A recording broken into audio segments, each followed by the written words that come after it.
Musical Talk, the UK independent musical theatre podcast.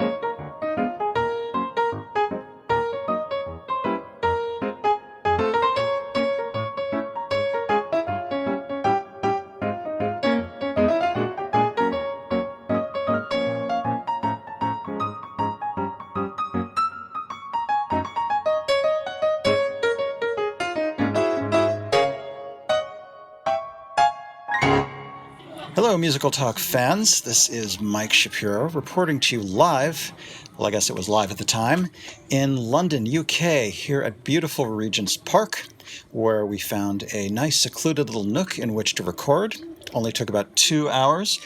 I am here with Musical Talk's very own Antonia Gentili. How are you doing, Antonia? I'm okay. Thank you.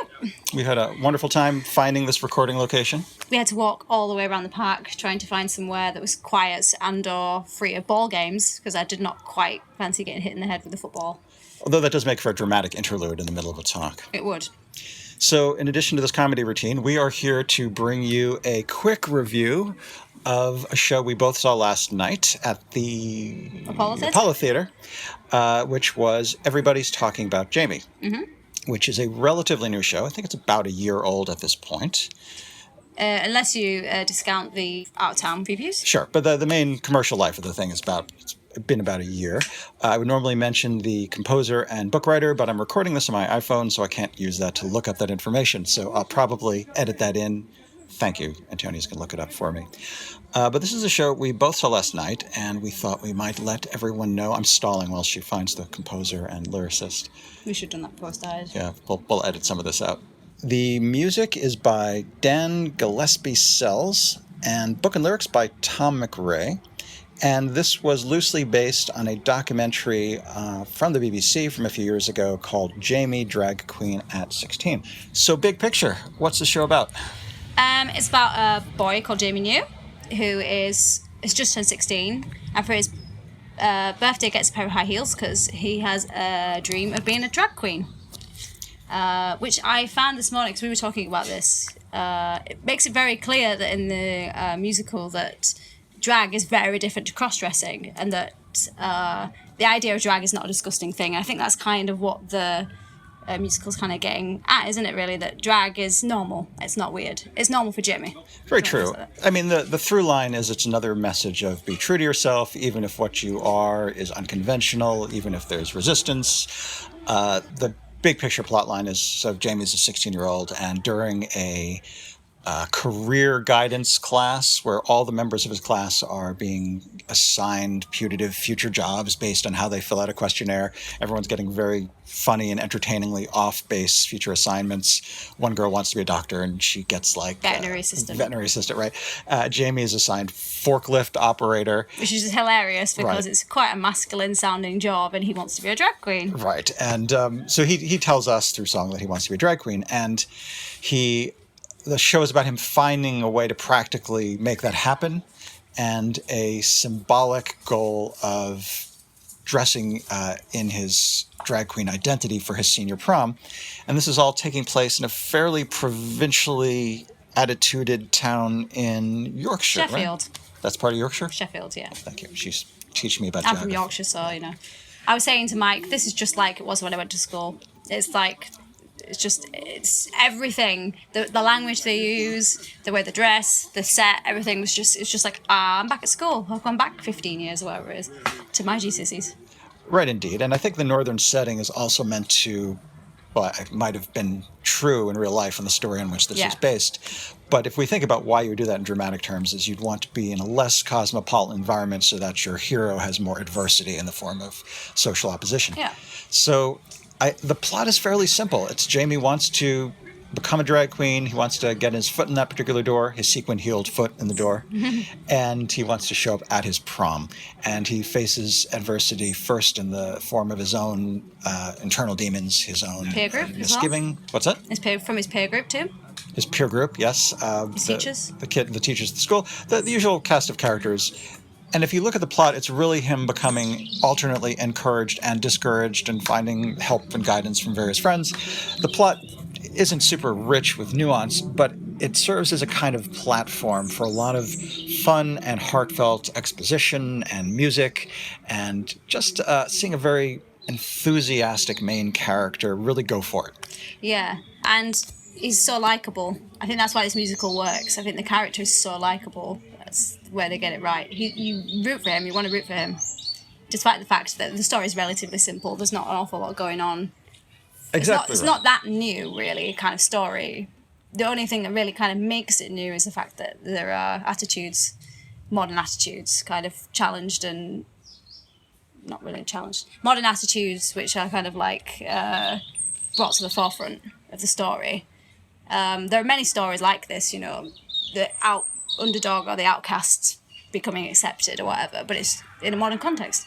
I would argue that perhaps the attitudes were even exaggeratedly accepting to some extent. Like, I feel in an actual school environment, there would have been even harsher than was depicted. Yeah. No one took a swing at him, which you thought was going to happen several times. But there's still enough sense of opposition and ridicule, and I learned a new slang word as some of the rough and secure bully kids called, what was it?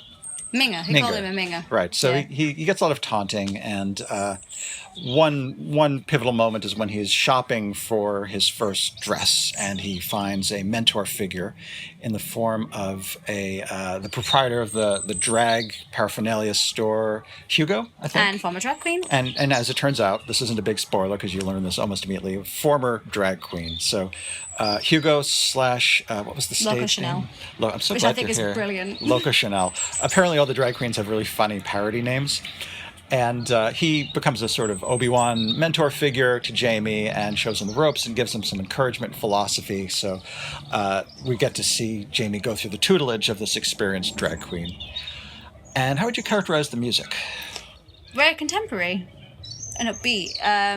Some of it reminded me of things like Dear Evan Hansen, and there was like very contemporary hip hop moments as well, like where the teacher raps, for example. Right, there are a couple of Hamilton references, possibly, but many styles. What kind of bugged me was they kind of gave more classic styles to all the characters to kind of signify this is an older character singing, which bugged me for some reason. You do see this sometimes, like I in don't know Addams what it Family. It had the same deal where Uncle Fester, I think, sang his love song to the moon, and that was in a very old-timey, almost 1940s crooner style. Yeah. And the young kids always get the more contemporary music. Yeah, you know, it's music that young people nowadays are going to relate to.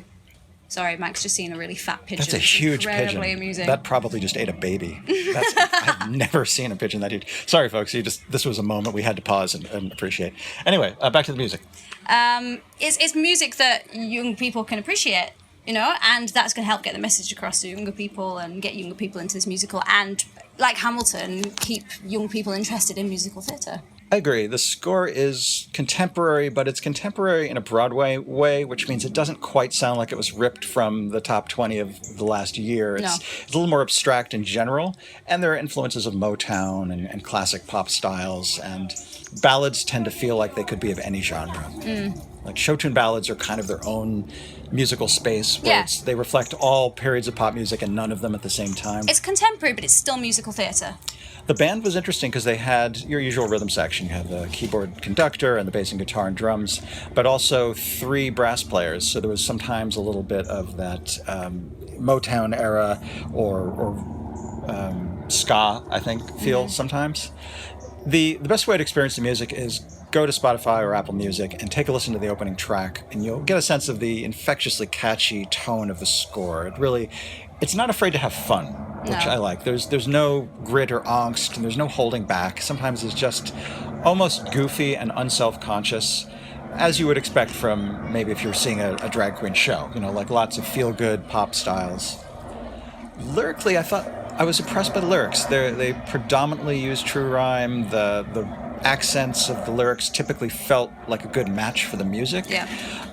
There were occasional moments where there was a lot of very fast-paced, almost pattery lyrics, and the words were stuffed in with a little too much density. You couldn't always hear what people were saying. I couldn't quite make out some of the lyrics, but I guess it didn't matter too much because you kind of got general gists of things. But it's a shame when there's like the rap that the teacher does, there were words projected on the screen at the back behind her. Did you notice? I did.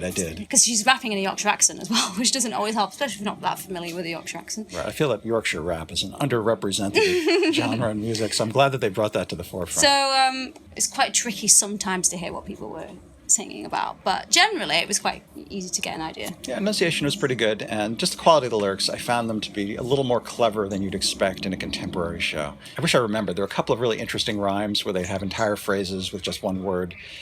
I should really dig up an example, but the lyrical craftsmanship was pretty good, in my opinion. I thought the book was strong. I think that was what I was most pleasantly surprised about. There was a conflict. The conflict was resolved. There was pathos. There was humour. I was actually surprised at how funny it was. It was hilarious, but never at the expense of any characters. I think what really pleased me was there were lots of different types of people represented in this musical. For example, you have Jamie, who is out and proud gay, and straight characters. But usually when you have gay characters in musical theatre, they're usually camped up and incredibly one-dimensional, whereas I didn't feel Jamie was a one-dimensional character. And I felt the book helped to enhance that. There are interesting subplots, his relationship with his estranged father and the mother's attempt to give him support in a way that involves, I won't go into details or spoil anything, but there's a little bit of a deception involved, and that creates some tension. The mother is helping him out while keeping some things behind the scenes, and that turns out to be a bit of a sticking point and a point of conflict later. And Jamie goes on a sort of journey, because the first number is everybody's talking about Jamie. It's like, these are all my backing singers, this whole school's about me. Whereas by the end, he comes to some sort of realization. At the end of the musical, he actually says, I've had my fun, this isn't about me, this is about everyone. That's a good point. So he goes on a journey. He is not one-dimensional character, just wants to be a drag queen, doesn't care about anybody else. There are obstacles in his way, and you do end up caring about him as a human being, and you want him to triumph. I'd also like to point out that there are many musicals, and probably more plays, where a gay character is facing adversity and they triumph at the end, or perhaps they don't. But even when they triumph, often the journey to that point is very rough. You're seeing really mean-spirited treatment and lots of homophobic language. And I want to point out that this is not that kind of show. Jamie runs into resistance because he wants to be a drag queen, but I think people who are gay are not going to feel like they're living through a trauma. He's actually very confident. Yeah. He's out and he's proud about it. Exactly. And I think they try and make fun of him. He's like, yeah, I am gay. What? So what? Right. So that's not such a great insult, he says. Yeah. Like, if somebody's gay, calling them gay really doesn't bite. Yeah, exactly. And that's a really fun moment. And his mom is very supportive, and the best friend is exactly right. And actually, the dad's problem with Jamie isn't because he's gay, although that's probably part of it. It's because he wants to dress up in drag. Exactly. And he thinks that's disgusting. And one of the points of the musical is it's not disgusting to want to dress up in drag. For me, the biggest impact of the show was the kind of the emotional gestalt, the takeaway, and how you feel when you've gone through the story. As we've said, the plot is fairly straightforward, and it's just Jamie becoming encouraged and discouraged and encouraged and discouraged, and it doesn't bear a lot of analysis. But as I said, the plot is a platform on which you can have these expressions of feeling and emotion and valuation and loyalty in the face of adversity, and it just gets you. I was choked up a couple of times, and at points where I was not expecting to be. I wasn't expecting to be that moved by this. So I would say this is a solid thumbs up from both of us. Yeah, I really enjoyed it. It is currently playing in London, and so tough if you live in the US like me, unless you come out here. But it is running at the Apollo Theater. Go check it out. It's a worthwhile show, and it's on the light side, but has enough depth to make it feel like a solid evening of entertainment. Should we talk about the performances? Oh, we should. Thank you. That's why it's good to record with a performer. I love the cast. I thought they were fantastic. Vocally, in terms of embodying the characters, everyone had an amazing voice. Just every time a secondary character would open up, I would just be really impressed. How did you feel? So we had Luke Bayer playing Jamie. He's the first understudy for Jamie. And I know Luke really well. So I'm a bit biased, really, because I've known Luke since he was about 10. But it was amazing to see him perform on stage and killing it, because he was amazing, and he has an amazing voice. He always has done, ever since he was 10 years old. But you said you wouldn't have thought he was an understudy, which is the job of understudies, really, I guess. Not to stick out as understudies, to just do a good job. And I would have never guessed. He was polished, and he really made the character his own, and he was full of personality, and the performance was just full of interpretive details, and I've not been a friend of his since he was 10, and I thought he was spectacular. What about the rest of the cast? I really liked Pretty. And you know what I really liked about her character was it's a strong Muslim character in a musical, which is blooming rare. Strong female Muslim character in a musical. So I was really pleased because she had her moment. The idea is that she's sort of an ugly duckling kind of character, and that she has to go through her own journey, although it's very subtle. It's not the main focus of the story, so it doesn't focus on her story. But there is, she's like Jamie, she's bullied for being smart. And, the musical's not just about Jamie's journey, but also like being who you are and being proud of who you are. And she goes on a journey, and actually there is a moment where, she's been bullied all the way through the musical, and she's just sick of being bullied. By the end, she just turns around and gives the bully what for, and I think the audience were just so, I think they clapped, didn't they? Because they were just finally, she's stood up to this bully and stuff like that. So it's amazing to see. It's just amazing to see a female Muslim character, a strong female Muslim character in a modern musical. That's a massive leap forward, I think. And what was nice is that the Muslim character was not teased because of her religion, but rather because she was kind of a bookworm and a virgin and nerdy. Yeah. There were a couple of moments where bullies got the dressing down, and I think that was a lot of fun. But they sort of had a redemption at the end too. Everyone sort of did. Everyone sort of went on a journey. The bullies went on a realisation as well. It's a benevolent show, I think, ultimately, and it's very enjoyable for that reason. It has a meaty drama, but in the end, it's good-natured. It's a good-spirited show. All the dancers were great. All the singing was great. All the dancers were great. The musicians were great. I think that's basically... The entire cast was no weak performers. So you heard it from us first. Musical Talk listeners, we both liked it. I think that's the conclusion. Definitely go, because I don't think it's going anywhere anytime soon. I know it's only booking till October at the moment, but I think it's probably going to last a little bit longer than that. Yeah, I don't think it's going anywhere anytime soon. Whether it will go to the US... I don't know. It's very similar to Billy Elliot in the sense that Billy Elliot is incredibly British, and I don't just mean by the Newcastle accents or anything like that. It's about an era in British history that not many Americans really know much about, but they love it because it's a rag to riches story. And Jamie's very similar because it's in essence a rag to riches story. I think the US audiences would really like that kind of stuff. Well, they love Billy Elliot, so if they love Billy Elliot, I can't see why they wouldn't like this, and I don't think the dialect would put them off too much. They would have to make some changes to the book because there are many, many British jokes in there that I think went over your head. But generally, I think that it would translate well to a US audience. There's enough in the story that's universal, not just targeted towards a British audience. What do you think? I agree, and I would put this in the same bucket as The Full Monty or Kinky Boots. Yeah. UK-based, funny indie comedy dramas that I think would easily find home with American audiences. So let's hope it comes over. Yeah. Well, I think we're done. I think we liked it, and you should see it. And I think we're going to go enjoy the park and look for more mutant, oversized pigeons. Thanks for joining us, and we will talk to you soon on another episode of Musical Talk. Yeah, see ya. For more information about Musical Talk, please visit our website at musicaltalk.co.uk. You can email us at feedback@musicaltalk.co.uk, listen to past episodes on iTunes and YouTube, and follow our social media channels on Facebook, Twitter, and Instagram.